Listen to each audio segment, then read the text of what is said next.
এই বিদেশ প্রবাসী, আহা কি পরিমাণ মায়া লাগে। 12 ঘন্টা ডিউটি করে আবার আরো 6 ঘন্টা আরেক কোম্পানির স্যার কি করে 18 ঘন্টা, কেউ কেউ আর থাকে 6 ঘন্টা। এই 6 ঘন্টার মধ্যে বিশ্রাম কখন? নিজের জামাগুলা নিজে ধোয়, নিজের রান্নাটা নিজে করে।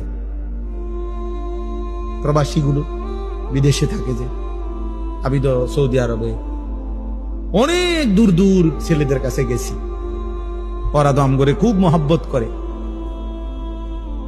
তাইলে এই নিজের রান্না নিজের, কত ছেলে যে বিশ্বাস করো ভাইয়া কি পরিমাণ কান্দে, আল্লাহর কসম। এটা যদি আমি দেখাইতে পারতাম।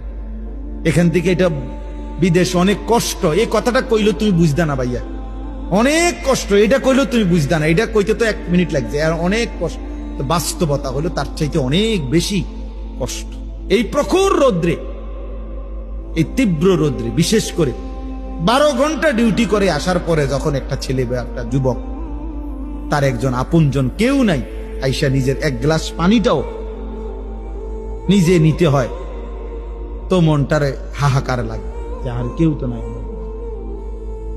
অথচ 28 বছর বিদেশ করতেছে।